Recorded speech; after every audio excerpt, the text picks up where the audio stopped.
now as I committed today that going to deal with another very important topic on neurodegenerative disorder that we see in the central nervous system. And you might have read this topic somewhere. Yes, of course, maybe in microbiology, in medicine as well. But we still need to know a lot of things about it. Okay. Chalo, let's start with another very important disorder, that's the Prion disease, a neurodegenerative disorder that we see. Right. Now, remember the word prion are basically proteins that adopt to an alternate conformation, right? Like a normal protein changes its own conformation and changes into something else is known as a process of amyloidosis. So maybe an amyloid kind of a protein that we think is a prion protein. But the most important thing here is the prion proteins are self-propagating. That means they keep on multiplying among themselves and they keep on developing more and more friends of them, and they all sit together at a place. So prion protein, if I know, like the PRPSC, yes, if you remember, this PRPSC prion protein is very important for the genesis of another very important and a common disorder prion, that is the CJD, creutzfeldt-jakob disease. Another prion, to your surprise, is A-beta peptide, right? Now, if you know A-beta peptide, yes, it is a causative agent for which kind of a neurodegenerative disorder? Again, fairly common. That's your Alzheimer's disease, right? Another prion protein that we should know is alpha-synuclein, right? This alpha-synuclein is again a very important neurodegenerative protein for which neurodegenerative disorder? Yes, Parkinson and multiple system atrophy, MSA.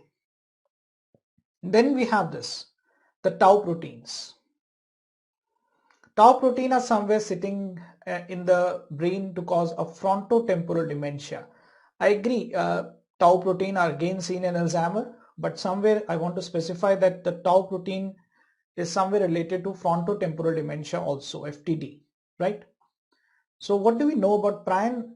The thing that we should know new about prion is that the prion disorder is not only your creutzfeldt-jakob disease or CJD. Any protein which changes its alternate conformation is known to be a prion protein. For example, if you remember in Alzheimer's disease, the A-beta amyloid precursor protein changes into A-beta 42, right? Now this is a conformational change there, resulting in that kind of a disease. Even the alpha-synuclein undergoes a conformational change. So any protein that changes its own conformation and propagates is a prion protein for us, right? Now, something about the pathogenesis of your prion disease like CJD, for example, we know that there is a protein PRPC, which changes its conformation to become PRPSC, right? Now, C stands for the cellular. See, something normal. We all have this protein with us that is a progenitor protein for the prion disease, that is the PRPC. That's there with all of us. It's a normal protein. It's a cellular protein, right? It contains 209 amino acid sequence in it, correct? And most important, the alpha helix is more than the beta plated kind of structures of amino acid inside it. So the protein changes its conformation now. What happens in the PRPSC form? SC, remember this, stands for the disease prion disorder that is seen in animals. I'll talk about that also, known as scrapie, right? Now it again contains 209 amino acids, not more, not less. But the only shift is this. Look at this. There are now more amount of beta plated than alpha helix. So the whole conformational change occurs. There is an alpha helix and there is a beta plated structure. Now that's normal. If alpha more than beta is normal, that is a PRPC cellular type. Now if beta becomes more than the alpha structures, yes, now we have a disease that is a prion protein disorder, like in animals we find scrapie, right? So this is something, the basic format of pathogenesis. Now why is this PRPSC protein a problem in all of us? Remember this. it is resistant to proteases. Now, if at all in my body, your body, some abnormal protein forms, possibly, our body has got certain proteases which sense that and it's going to kill it. But this time, these protein particles which are formed in prion are resistant to proteases. So they survive in all of us for a longer time.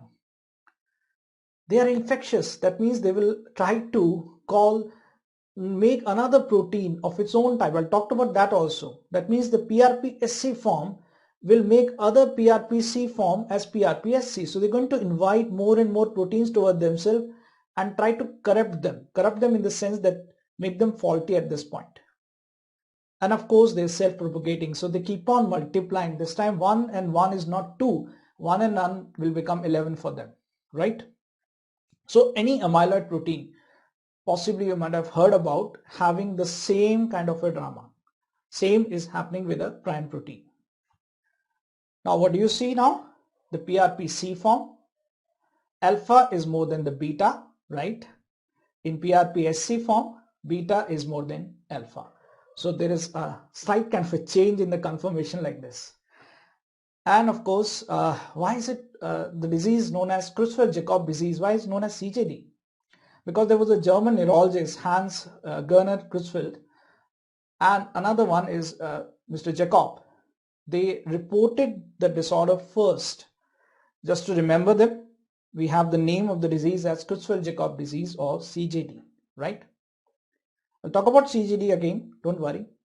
So why is it known as CJD? Because of the first two neurologists and neurophysiologists who described it first, right? Now, first thing what happens is initiation, which I was talking about. The PRPC, that is a cellular form having more alpha than the beta, converges or rather converts itself into PRPSC form which has more beta than alpha, and now propagation happens. What is this propagation? The PRPC and PRPSC together will have more and more PRPSC. Now look at this. It is propagating. It is making other normal proteins also corrupt. So whatever PRPC I'm having in my body, it's converting itself into PRPSC form, right? And then finally aggregation. A lot of PRPSC all aggregate together. Finally, when aggregation happens and there is a normal protein, it's going to cause neurodegeneration, right? And neuronal toxicity. So this is the whole crux of the whole story. Like there is an initiation, there is a propagation, and finally all the protein particles come together and aggregate, causing neurodegeneration or neuronal toxicity, right? So maybe I can talk about the word initiation like this. The PRPSC form is going to invite every PRPC form, aja beta aja, and later on prion hi prion hoga everywhere, right? So initiation, propagation, and finally aggregation is the main reason for neuronal toxicity in them, right? Now, what are the prion diseases that we know? For example, in human beings and in animals. In human being, we have the CJD, the prototype disease, then we have the Kuru disease, then we have Shikner disease, that is GSS, and of course we have the fatal familial insomnia. I'll talk about them also at the end, don't worry.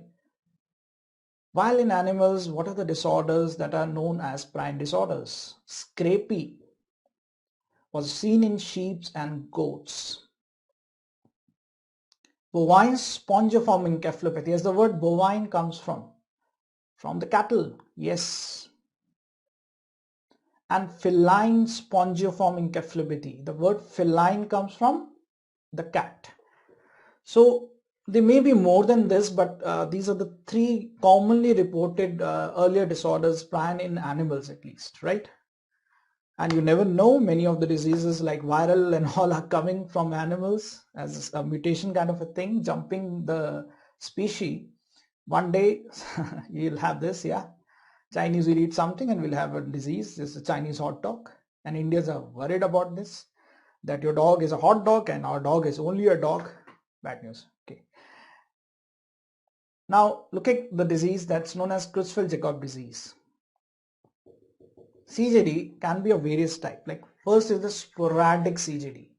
right? Sporadic CJD. Second type is a variant CJD. Third type is a familial CJD. And the fourth type is the iatrogenic CJD. Correct? Sporadic CJD accounts for more than almost 85%. So whenever I think about prion, I think in human being as CJD, and I think of one type, that is sporadic type, 85% of the cases, right? So whatever clinical picture that we project about CJD goes for the sporadic CJD most of the time. Another very important thing here, the onset of the disease occurs at around 66 years of age. An unfortunate death within 4 months of onset. Okay. Then we have another type, that is a variant CJD. Why the word variant came into it? One thing, the onset here was earlier at the age of 29 compared to the normal sporadic CJD, which is at the age of almost 66 average, and death within 14 months. That means they have a better prolonged life. And this was earlier reported in Europe somewhere via eating a tainted beef. Now the beef story comes in. So what happens, that the cow suffers with bovine spongiform encephalopathy. Now we eat that cow or the beef and we get the disease. So from cattle to human being, if at all a CJD has been reported, somewhere in Europe in the younger individual which had a longer life than another CJD was a variant CJD. Remember this, right? Now the word familial CJD, as the thing comes about, familial, it's in the family tree. Yes. There is a PRNP gene on chromosome number 20. There's a prion protein gene on chromosome number 20, which is possibly coding for it. One thing. They have an earlier age of onset. One thing. Another thing. And what is the meaning of this, the word sporadic? Can someone of you tell me what is the meaning of the word sporadic? One more thing I missed somewhere in my slides, that if you know this, that the prion protein lack the nucleotide segment. They don't have any DNA, RNA. Okay. Now I'll ask you a question. What do you mean by the word sporadic? Any ideas on the word sporadic? Some Englishmen in the class? What do you mean by the word sporadic? Now, what's the difference between familial and sporadic? Waiting for your answers.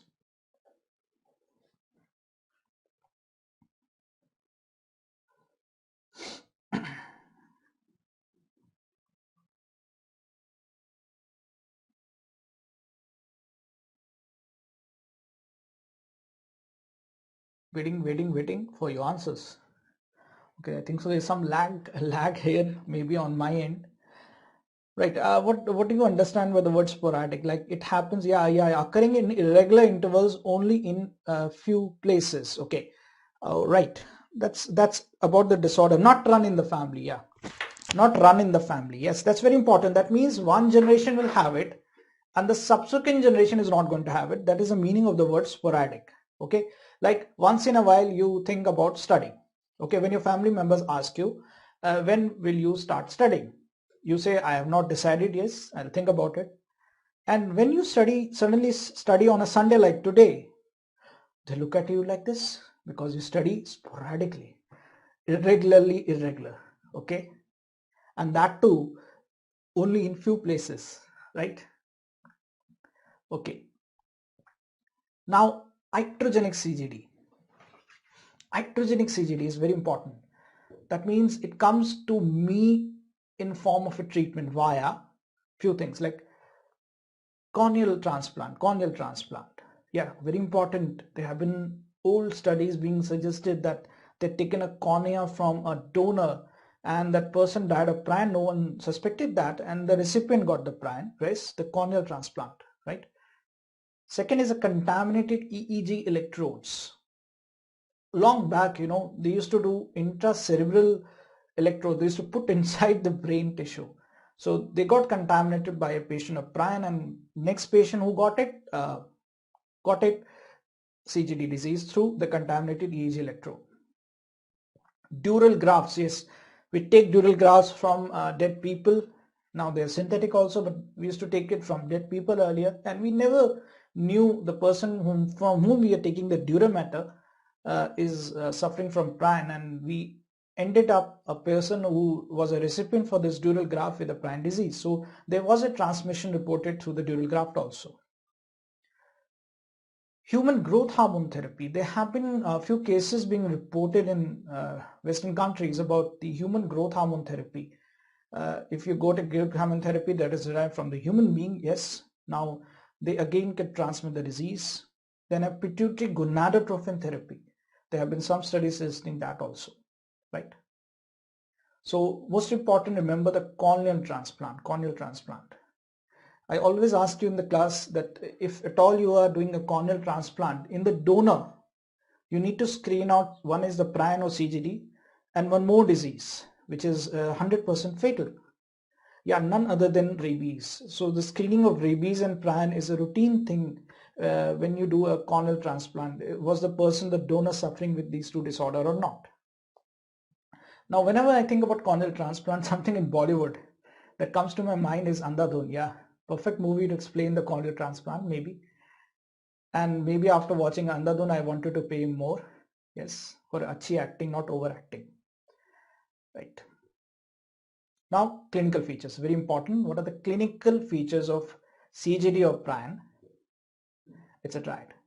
First thing that the person suffers is a startle myoclonus that occurs in almost 90% of the patients. It has been documented, one of the characteristic and a very common symptom of a patient with CJD. Now, what do you mean by the word startle myoclonus? Like this old man is sitting comfortably and I suddenly come and clap. Look at that. He suddenly suffers with a jerky movement. This kind of a myoclonus you can see in a newborn also. If you clap in the room, crack, they get up like this. So this is a startle response that is in a newborn, you might see it. But if you see this in an elderly, yeah, it's a myoclonus. A jerky movement elicited by a sudden loud sound or a clapping, right? Psychiatric symptoms, very important. There have been a lot of psychiatric symptoms reported with CJD, and it's one of the hidden symptoms seen in them. That could include depression, psychosis, even visual hallucinations have been reported. Okay, so it's not only the disorder of dementia and myoclonus, psychiatric symptoms are also reported in them. Dementia. Now, dementia comes late into the disease, doesn't come so early. Okay, so remember, dementia is not an early presentation in patients of CJD or prion. It's often a late presentation in them. Okay. Apart from this, don't forget there are non-specific symptoms also, like fatigue, weight loss, and sleep disturbance. Okay, maybe initially the patient might come with these three symptoms, that's it. Then you might see there was a myoclonus, which is more often a startle myoclonus. Patient has also got some psychiatric abnormalities and of course dementia later on. Okay.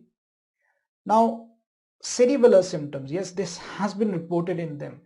Okay, it's because the prion protein keep on depositing not only in the cortex, they go into the cerebellum also. So there are some cerebellar symptoms also reported in them. And of course, visual symptoms, as I'm talking about, like visual hallucinations have been reported in them. Okay. So in a nutshell, these are the classical, maybe some non-specific clinical features of a patient with CJD or prion disease. Okay. See, remember, whatever I'm talking about is prion is CJD, and that CJD is a sporadic CJD. Okay, so most of the symptoms I'm talking about is a sporadic CJD patient. Some of the authors have written, even in Harrison, it's been stated like psychiatric symptoms. They're very prominent in a variant CJD. And what was variant CJD? A CJD that I got by consuming a tainted beef. Okay. So from the cow to the human being, somewhere the transmission happened. That was a variant CJD. Myoclonus. Now this is something in neurology you should know about. What is myoclonus? Myoclonus is a brief, less than 100 meter per minute milliseconds, very brief, and it's a rapid shock-like jerky movement. It's very important. The timing part is very important. It's very, very brief. It's a rapid shock-like jerky movement. That is known as myoclonus, because if it was persistent, a jerky movement, you could call it as just a clonus or a clonic movement. okay? That would be more like a seizure disorder, but this is very short-lived, okay? And it's rapid shock-like jerky movement known as myoclonus. Now, what are the types of myoclonus that you know? One is action myoclonus. While doing an activity, you get these short jerky movements that you find, that is known as the action myoclonus. And how does the action myoclonus look like? Like this. If I'm trying to pour water from one cup into another cup, doing an activity, there are some brief shock-like jerky movements. See, please don't imagine them as kind of a tremor, because in tremor, you know, the hand would be shaking so much that the glass is going to fall off. So trying to hold it intermittently, okay? So this is while doing an activity, action myoclonus. Reflex myoclonus. What was reflex myoclonus? The startle response.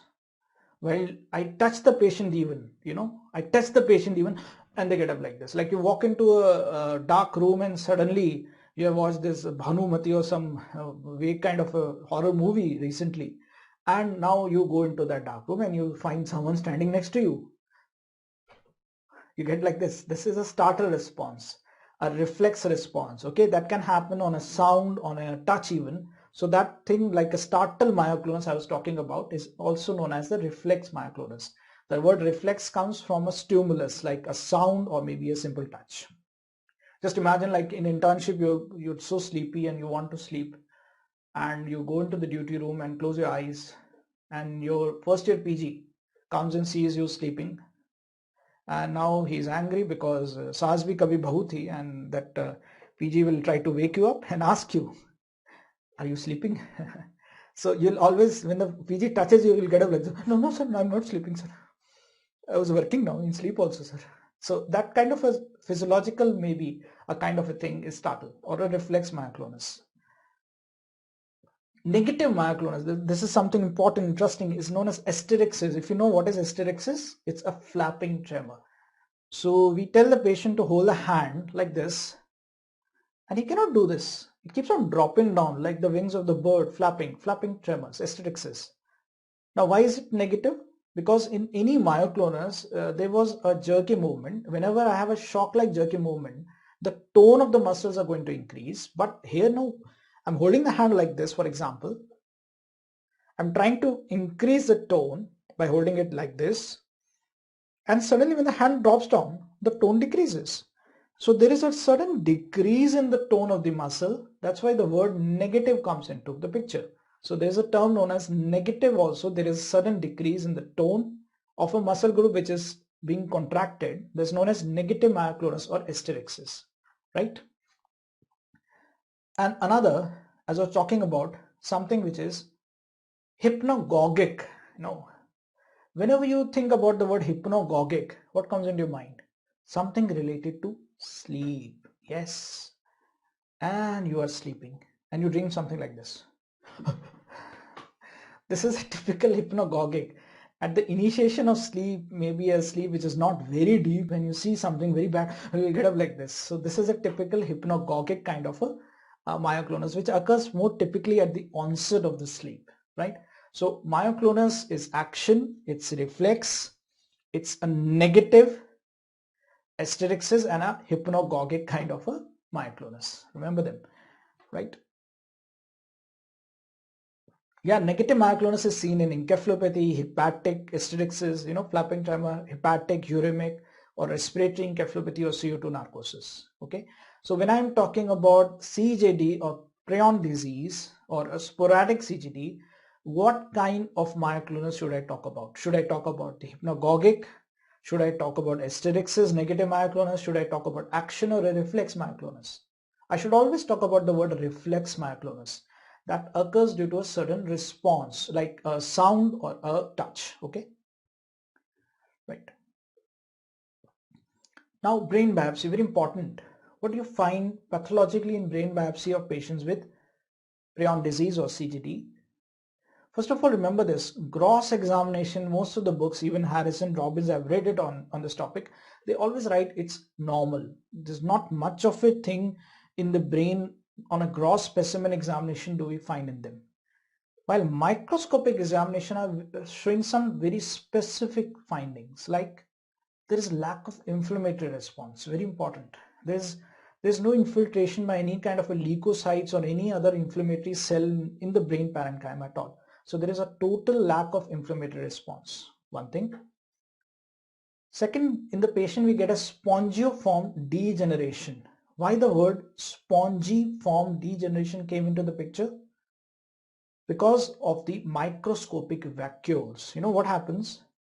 Inside the cerebral cortex, putamen, caudate nucleus, thalamus and cerebellum, we find the brain cells are being replaced by certain vacuoles which are very small in size, microscopic, maybe 1 to 5 micrometer size, very small, very tiny vacuoles.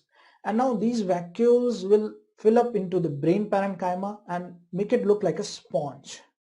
I'll come to it. I'll show you the picture, like sporadic CJD.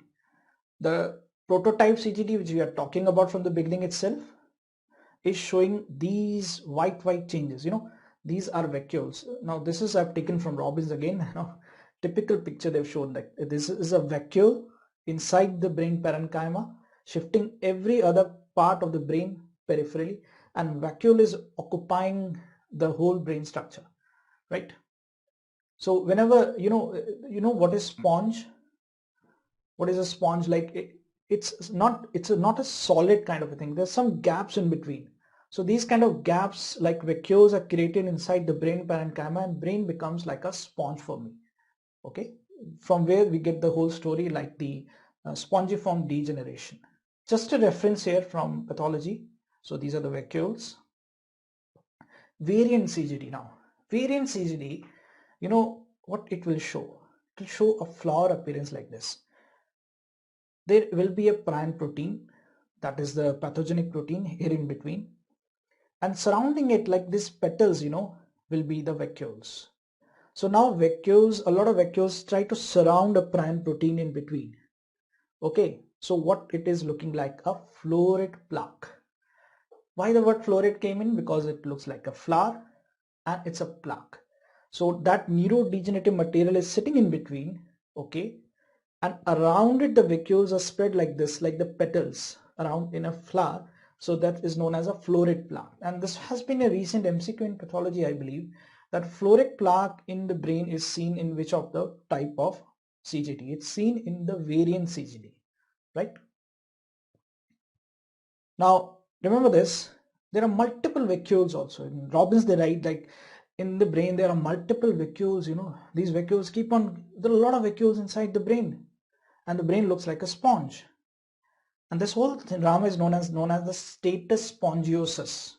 So you know the term as status epilepticus, a seizure for more than 5 minutes, right? Now there's a term known as status spongiosus. That means the whole brain has become like a sponge with a lot of vacuoles inside it. That is known as status spongiosus. For a layman, you know what is status? It's a WhatsApp status, you know.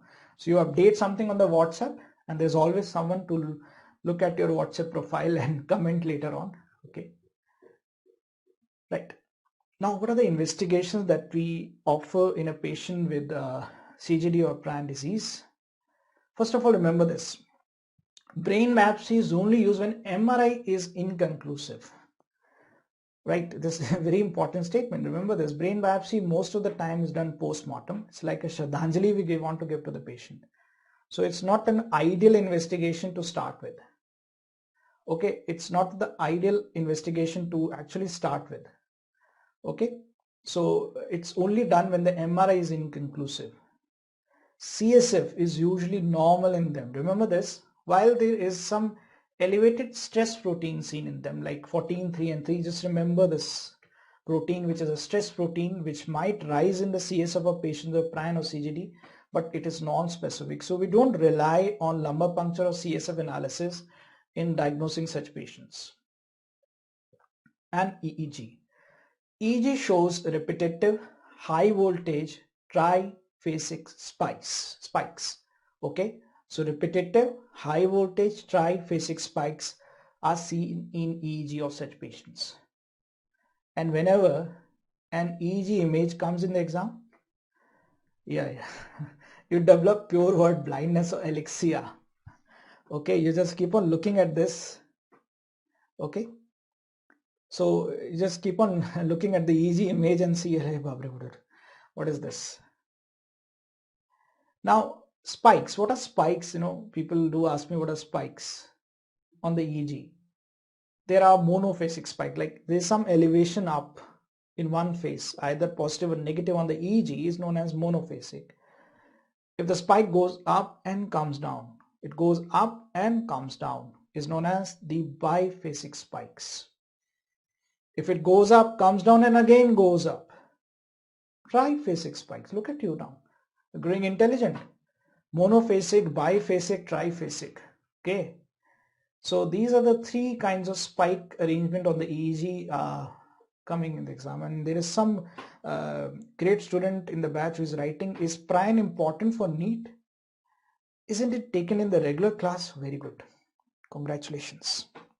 First of all, no one today listening to me or even me knows what is going to come in NEET. Any topic given in our textbook previously asked is an important topic, and it's a big chapter in Harrison. You can go back and read and you'll understand what I'm talking about. Okay, so don't neglect any topic. In NEET PG, the dictum is very clear. You need to know something about everything. Okay, while in AIIMS or your new exam INI-CET, the dictum is ulta, like you need to know everything about something. So few topics become important there, while in NEET PG, you need to know bits and bytes. So these are few topics which keep on coming scattered, CJD or Prion. Yeah, it was done in the regular class, but I'm putting everything in a PPT mode so that you understand it better. Okay, now monophasic, biphasic strikes are seen, triphasic spikes are seen in patients with CJD. And what is this? Up down, up down, up down is polyspikes. So if the spike goes in only one direction is monophasic, if it goes in both the direction is biphasic, goes up, comes down like this is triphasic, goes up, comes down, comes down, comes down is polyspikes. Now look at this. So in this kind of a mark thing, okay, it is a typical triphasic spike that you can see. It goes down, goes up, comes down. So it goes in three phases, is known as the triphasic spike. On EEG is seen in patients of CJD. When you can read in EEG, miracle.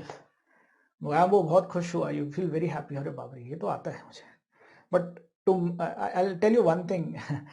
At your stage, at your IQ level, I think so you should only know how to read an ECG. That's always better. Okay, because at the end of the day, in emergency room or even in ward, you don't have to go and do the EEG reporting. Only the neuro people do it who are doing a DM or have done a DM.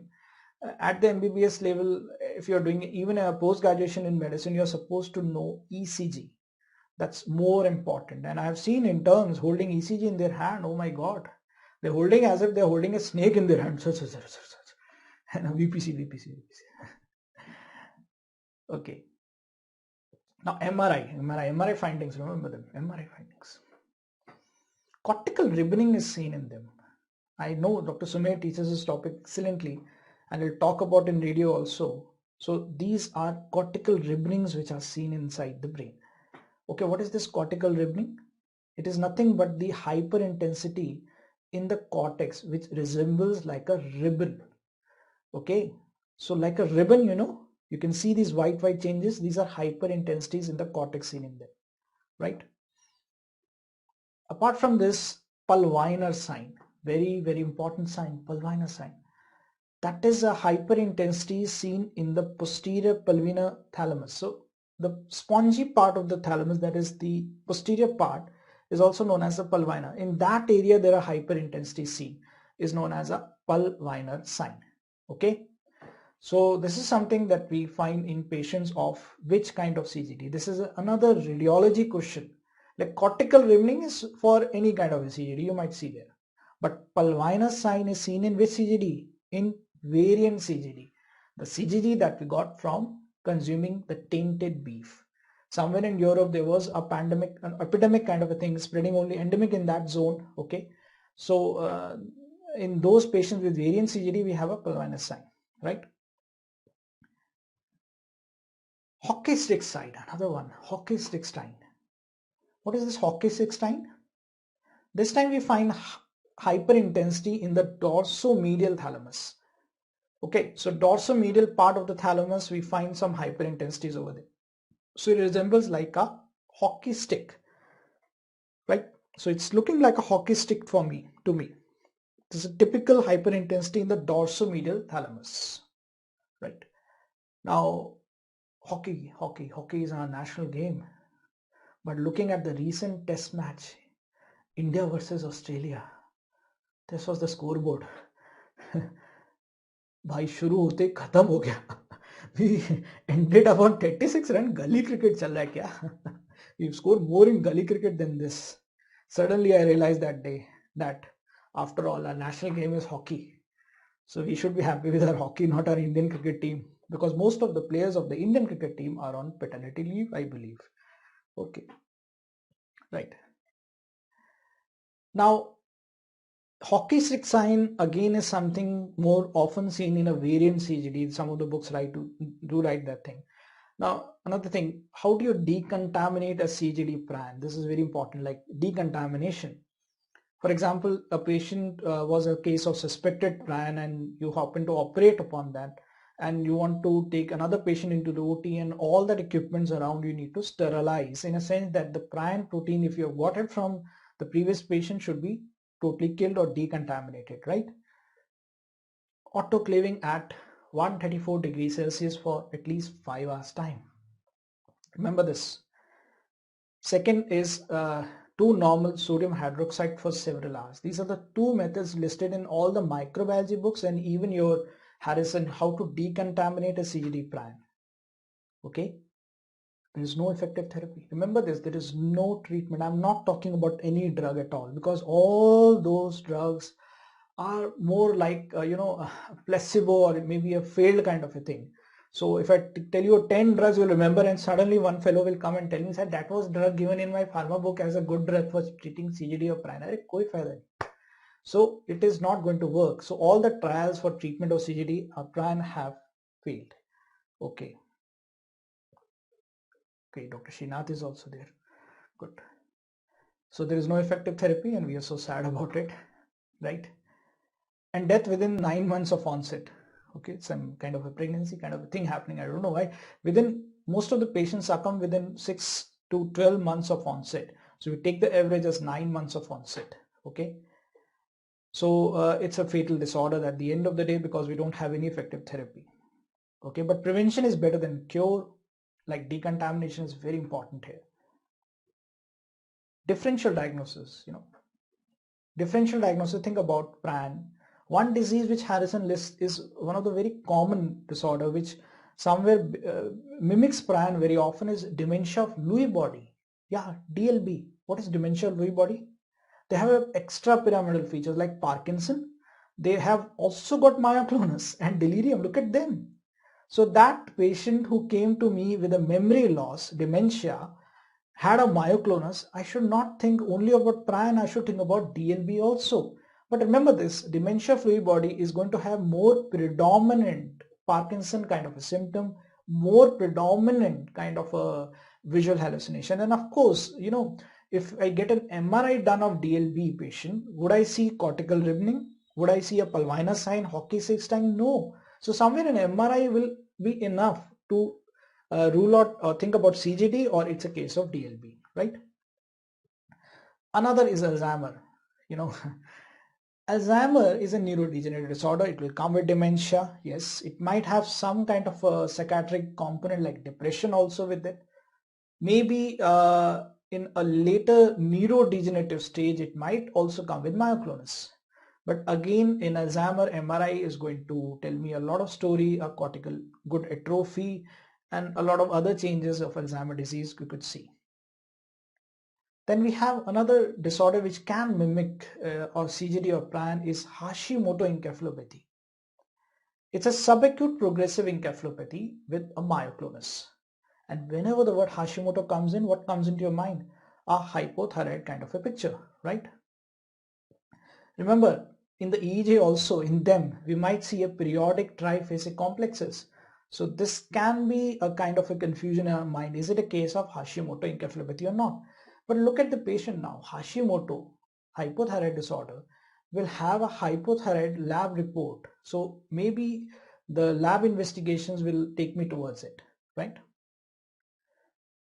Now another disorder which books mention is intracranial vasculitis. They can also mimic a CJD or Prion disorder, but remember they have got prominent headache as a symptom. There is absence of myoclonus. Remember, intracranial vasculitis, for example, in patients of SLE you might see it. Myoclonus is not prominent in them. Okay, remember this. Stepwise deterioration is also seen in them. So it's not a progressive disease, it's a stepwise kind of a deterioration that you might see. So if any examiner asks you about common differential diagnosis of CJD or Prion, think about DLB, Alzheimer, Hashimoto and intracranial vasculitis. Okay. Other Prion disorders. Yes, not only CJD, there are 2-3 more Prion disorders that we should know about. One is this spelling I'm really afraid of this. Gerstmann-Straussler-Scheinker disease. Okay, Ranchodak Shamakdar Chachar Rancho, or a GSS. I always call it as a GSS. One thing important about it, it is a disorder which is more inheritable. It comes in the family tree in the autosomal dominant trait. The word periodic means it keeps on being regular. So there is no intermittent kind of a spike. Okay, it keeps on coming regularly at a particular interval. Early onset, very important. The GSS disorder is autosomal dominant. Remember this, any disorder which is familial, I believe will have an early onset. Like a patient with a sporadic CJD, remember that? Had an onset somewhere average at 66 years. Now this GSS disease is a Prion disease but will come early in the patient. It's slowly progressive. It's death within 5 years of onset. So it's not an early death like you see in patients of other Prion like CJD. Death occurs within 5 years of onset. Death comes later on in them. Ataxia and spasticity are another 2 symptoms seen in them. So GSS disease is a disorder where we find autosomal dominant inheritance, early onset, slowly progressive, death within 5 years of onset, ataxia and spasticity, another few things. And what do you mean by the word autosomal dominant? Basic genetics. That the disease is there in me, in my father, as well as in my grandfather. So at least 2 successive generations should be affected. Then third automatically will catch it. So like this, So our Mirzapur wale chacha is back to take his revenge. Okay. Now, other Prion disorders that we know is a fatal familial insomnia. See, all these few topics like GSS, fatal familial insomnia are simple one-liners. So you need to know not everything, you need to know something about them. Like fatal familial insomnia comes to me or presents to me clinically in form of an insomnia, as the word insomnia comes with dysautonomia. So there is a dysautonomic problem and obviously lack of sleep, insomnia in them. Dementia comes later in the disease in them. Lesion, this has been asked around 3-4 years back in one of the exam, where is the lesion seen in them? In fatal familial insomnia patient, the lesion is commonly seen in the anterior medial nucleus of the thalamus. Okay, fatal familial insomnia, right? Like you just keep on looking at your mobile phone all throughout the night. Yes, you read something bad, you have dysautonomia, and of course tachycardia and all that happens, and insomnia occurs. So this is something fatal in our family tree also. Looking at the mobile phone all night is another form of a fatal familial insomnia that we all suffer with. Kuru, another interesting disease that is associated with ritualistic cannibalism long back, kai saal pehle in islands. We don't have cannibalism now, but long back, many years back, man used to eat man. Aadmi ko hi khata tha. So you used to go into a barren island and people used to run around you and kill you and eat you. So that was a practice which is no more now done. And if a person, catches this kind of a CJD on eating the human flesh, that was known as a Kuru disease, okay, or Prion disease known as a Kuru disease from a ritualistic cannibalism. Okay, now do one thing. I've got some questions with me.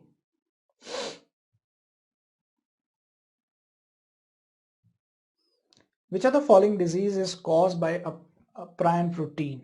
Tell me. Dysautonomia is a problem which I see related to the autonomic system, like there can be a labile kind of a blood pressure or maybe a heart rate. Okay, so that is a dysfunction of the autonomic system, right? Oh, you taught only half page about prion in foundation. I think so you are an old student. People who have attended my lectures this year are looking at the previous year notes and they are thinking they are demonetized. Hanji, question. Which of the following disease is caused by a prion protein? Answer is A. Tha maji satakli. Gone mad. First slide kya tha? Prion is a protein which happens due to conformational change. It is not only a PRPSC, it is also a beta peptide, it is also alpha synuclein. Where are you guys? Where is your mind? So remember, nahi, it's not only A. Answer is all of the above. Be careful, my guys, my friends. See, prion proteins are not only PRPSC, A beta peptide, alpha synuclein, they're also a prion protein. But whenever you read prion disease, what comes into your mind for CJD? So this is the catch here, please. So don't do this blunder in exam that happily marks CJD to bahut aasan question hai. Okay, so the answer is D. Okay, right. Which of the following is different between prion protein PRPC associated with a sporadic CJD than a normal prion protein PRPSC? That means what is the difference between PRPC cellular type and PRPSC? Tell me, what is the difference between the two? I've told this also. Yeah, MAMES will work. Visual memory, Gajnis. Alpha helix more than beta is a PRPC. Beta more than alpha is PRPSC. So what was that alpha and beta? Alpha helix, beta plated. What is that? Amino acid sequence? No, it's a three-dimensional structure, my dear friend. Right? So it's a three-dimensional structure that makes it different. Got it?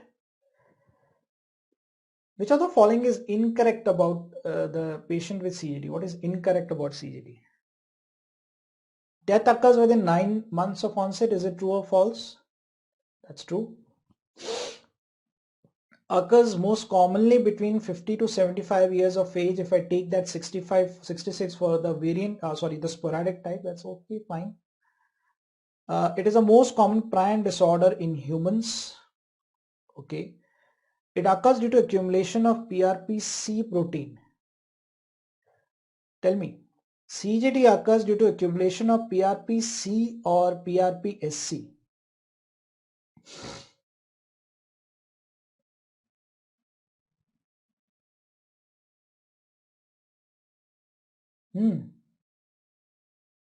See, first of all, pay attention in the class. Don't think यार ये तो पढ़ा था मैंने, मुझे बहुत आता है.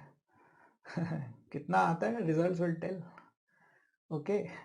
So PRPC form is a normal cellular form that it's there in you and me. Okay.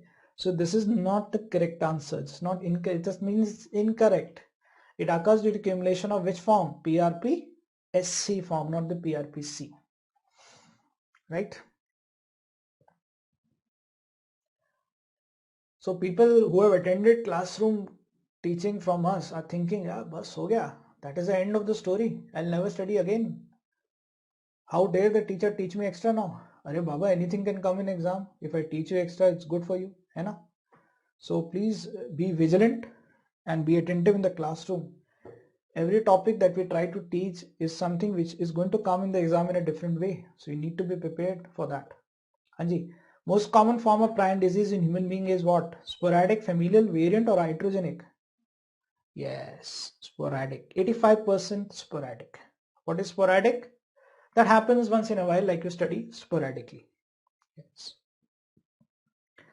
Iatrogenic CJD has been documented with which of the following organ transplantation? Lung, liver, cornea, kidney. Any ideas? Iatrogenic, cornea.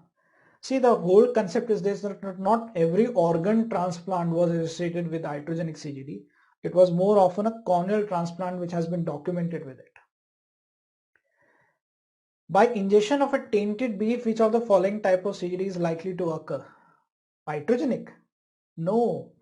Variant CJD. The tainted beef story in Europe happened with its variant CJD. And if you remember, variant CJD happened at a younger age. They had the life expectancy more than a normal CJD patient. Okay, they might have some personality changes, everything. Okay, so it was a variant CJD. Good. Now, 52-year-old female presents with memory loss over the last several weeks. A MRI imaging is done and a diffusion weighted image is displayed here. What is this? What is this sign? What is this? What are we seeing in the MRI of this patient? Ribbons, hyperintensity in the cortex, that is known as a cortical ribboning. And whenever you see cortical ribboning on the MRI, you think about one thing. Yes, that is the CJD, creutzfeldt-jakob disease. Right? So image based question could also come on this small topic, but easy, not a tough one for you. Right? Which of the following is unlikely to be seen in a brain of biopsy of a patient with CJD? Which of the following is unlikely to be seen? Florid plaques, option D. Yes, they were seen in patients of variant CJD. There was a PRP protein in between and there were petals around it, which were the vacuoles, giving it a typical florid appearance like a flower. Remember, astrocytic gliosis, although non-specific, is seen in them. Spongiform degeneration, everything is replaced, brain becomes like a sponge with a lot of vacuoles coming in between. Okay, inflammatory cell, I told you in the beginning itself, in the brain biopsy there is no inflammatory response seen in patients of CJD, right? So that's a patho question, easy, right? Which of the following is not a clinical symptom in a patient with CJD? Hanji. Psychiatric symptoms, yes. Dementia late, yes. Sleep disturbances, yes. Negative myoclonus, no. Negative myoclonus or restrictions was seen in, or flapping tremor was seen in encephalopathy disorder, like the hepatic, uremic and the CO2 narcosis. So which of the following is not a clinical symptom in a patient of CJD? It's a negative myoclonus. Correct? Right. This is something out of syllabus. Incubation period after accidental ingestion of prion protein is, which I did not tell you. Something memory based, cannot help you too much in this. 1.5 to 2 years time. So it can be an accidental ingestion or inoculation by a contaminated EEG electrode or dural graft or corneal transplant. So the incubation period is not very short. It's actually very, very long in them. Okay, 1.5 to 2 years time. Remember this, right? Right, good. Pulvinar sign on MRI is specific for which kind of CJD? Sporadic CJD, common CJD, that was cortical ribboning. Iatrogenic and familial CJD, nothing much. Variant CJD, pulvinar sign, and even that hockey stick sign is something very specific on MRI for which kind of CJD? The variant CJD. Okay.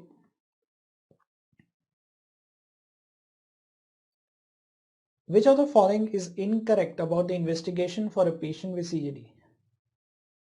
Incorrect. EEG shows triphasic spikes.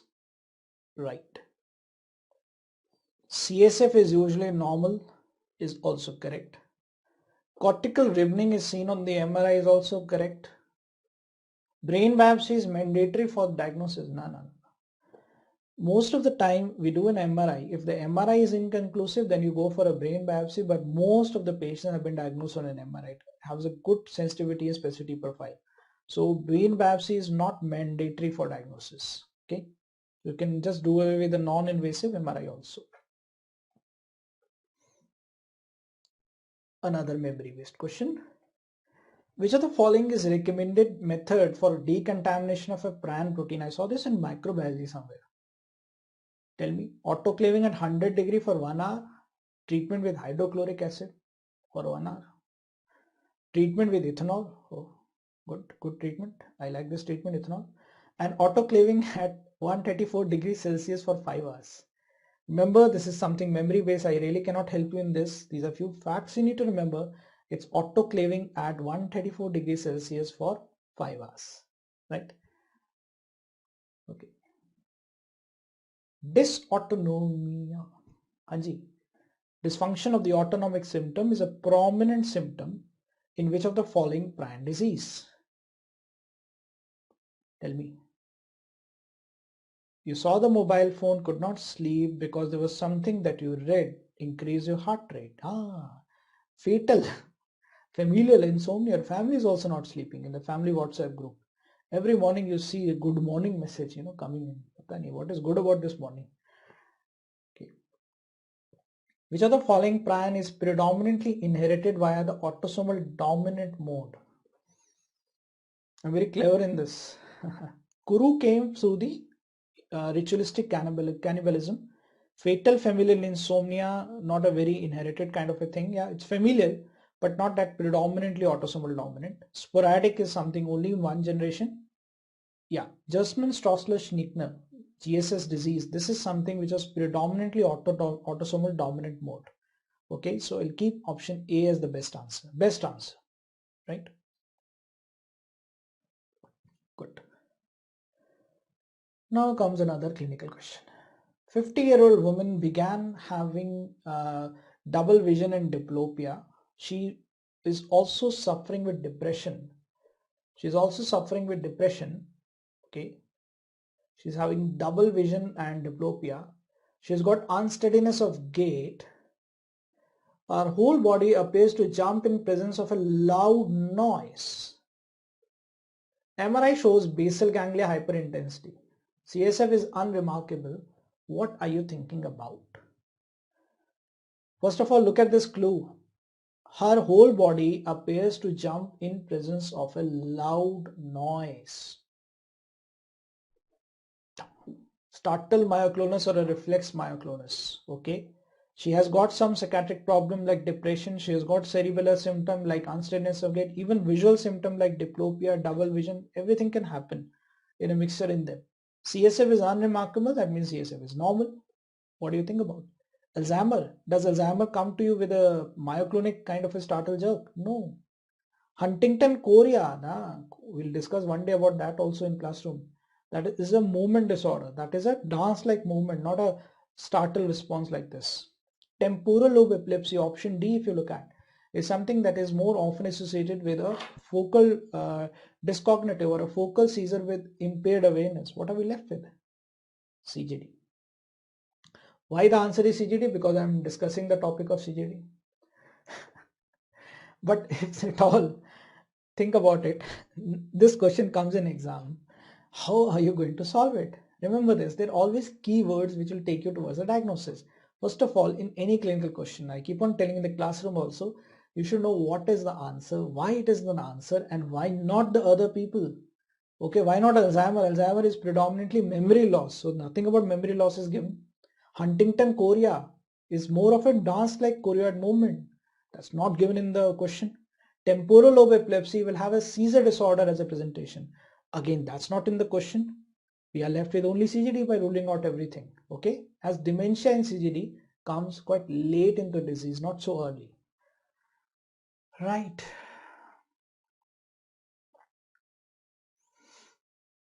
Hanji. To join DAMS Ultimate Live app course, some advertisement also. Use my promo code ACHIMED101. जोर जोर से सबको जाके scheme बता दो. Okay, so we think that our brain is a sponge which is going to absorb everything which crosses the blood-brain barrier. Okay, so sometimes you study so much and nothing goes into your brain. Don't worry, that's the blood-brain barrier. Try to resolve the barrier and make your brain like a sponge so that you listen, you understand, and you retain it well, so that you can squeeze it and take out in the exam. And multitasking, you can do multitasking like a SpongeBob, you know, right? But if at all the brain becomes like a sponge, like a spongiform degeneration, it's of no use. Throw it somewhere, right? And of course, thank you to all of you, and thank you to our Chacha. Rest in peace, Chacha, finally. And please do revise this topic again and try to solve MCQs related to this very simple topic. Okay. Chalo. Thank you very much and good night then again.